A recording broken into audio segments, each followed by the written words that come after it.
The Republican Party in the format that it existed in pre-Trump is not coming back. The populists that have pledged their loyalty to Trump are not pledging them to Republican values. They're pledging their loyalty to Trump personally. And it's become such a cult of personality that it doesn't matter what Trump does. They don't care who else is in the party. They don't care what he says or does or is caught doing or admits to. He is a lock. Now, one of the things that we saw is that he can't possibly win the general election. Before the indictments, when we had the midterms, which we were expecting to be a red wave that wasn't, the reason was independents showed up in numbers. Now, independents usually don't vote in midterm elections. They usually only vote in the generals. And they usually have some serious buyer's remorse. They tend to vote against whoever won the last time. And if you polled the independents after the midterm vote, they, by very strong numbers, said that they personally found Biden's economic management of the country to be disastrous, especially for them personally. But they still massively voted for Democrats. What Trump is trying to do with the election denialism is tell the country and litigate for the country that the general election no longer matters. Well, if you're an independent, that's the only place in the system that you matter. They don't vote in the primaries or the caucuses. They only vote in the general. And if the general doesn't matter, then the independents have basically lost their citizenship. And so they are willing to vote against their own perceived economic best interest to prevent that from happening. American diplomats have this lovely saying for the Middle East: one person, one vote, but not one time. And that's basically what Trump is pushing for.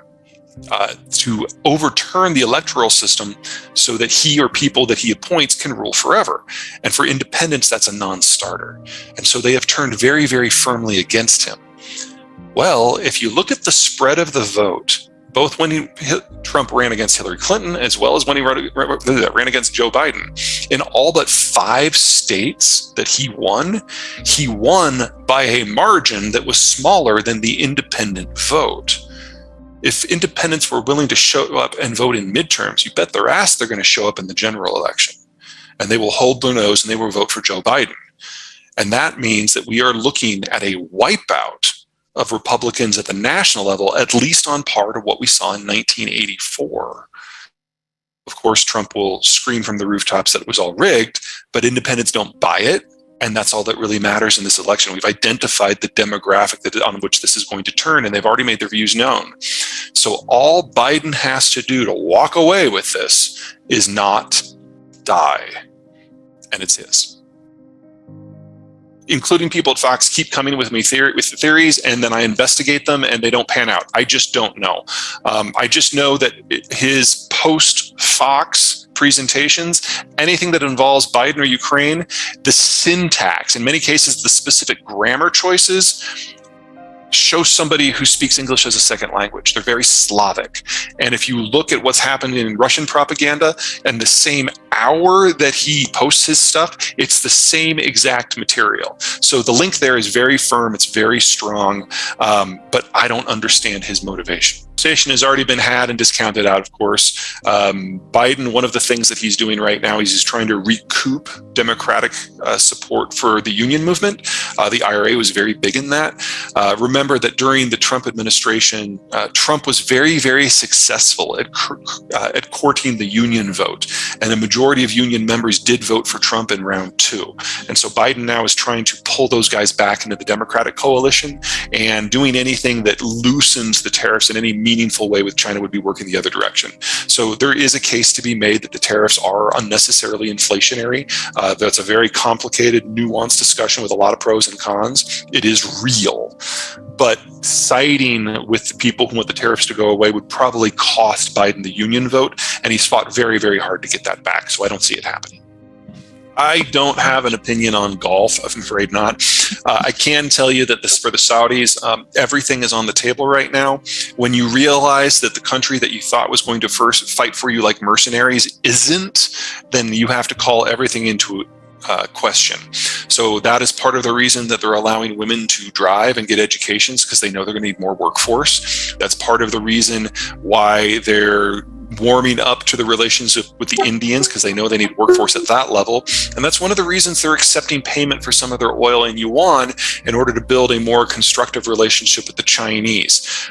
They're searching for options, and right now nothing really good is on the table to replace the US Army.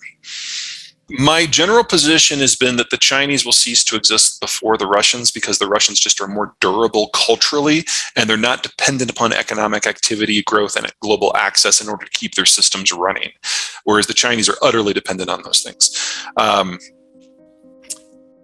To this point, most of the conversation has been, what do the Chinese think about the Russians rather than the other way around? Because they saw what happened with Wagner and they were terrified.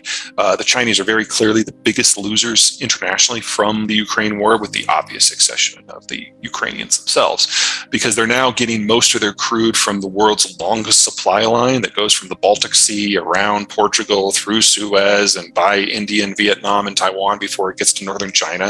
It's very disruptible. It's much worse than what they had pre-war. And they're afraid that if they lose the Russians, they'll also lose their, to be perfectly blunt, their useful idiot. Whenever the Chinese are thinking of doing something that might be a little risky, they always try to nudge the Russians to do it first to see how it goes, and then they adjust. They're not really thrilled with how the Ukraine war has gone, but they really don't want to lose their useful idiot. But you're right, we do need to consider the flip side of this. We are one trade embargo away from the end of the Chinese system. And the cult of personality that we have in Beijing is much tighter and much more incompetent than anything we've got on the Russian side of the equation. If China were to dissolve tomorrow, however, I don't think that appreciably changes what the Russians would do. The Russians see this accurately as a battle for their national survival. And nothing as simple as the loss of their primary international ally is going to change what they do. The only thing that would theoretically force them to change tact is if you had a change of heart in Beijing that included them putting 1 million men on their northern border with the Russians. That would get Moscow's attention. But I don't think that is in the cards for any time soon. Good question. I'd say 3 to 6 months. Remember that Russia is the world's largest or second largest oil exporter and the world's second largest agricultural exporter. China is the world's largest importer of both of those things. And if you put the same sanctions on Beijing that are on Moscow right now, you would get a famine and a deindustrialization collapse in well under a year, complete with famine. 4 years ago, I was very confident that Chairman Xi was fully aware of his exposures, but in the last 4 years, he has purged the system of anyone who will tell him anything. Not anyone who will tell him the truth, anyone who will tell him anything. There is no information flow within the Chinese system any longer because he's shot the messenger so many times. So it's entirely possible now that Chinese propaganda is actually what he believes. And give you an idea of just how extreme that this has gotten. You guys remember that spy balloon nonsense from last year? Okay. I initially had the same thought as President Biden when the balloon came over. Let's shoot the thing down. Let's see what we're dealing with. Clearly, it was a spy balloon. The balloon was 350 feet in diameter. It was dangling something the size of an Embraer jet that carries 70 people. So clearly, it was a spy platform. The Defense Department and the CIA talked him out of that because, like, Mr. President, it's not going to get anything.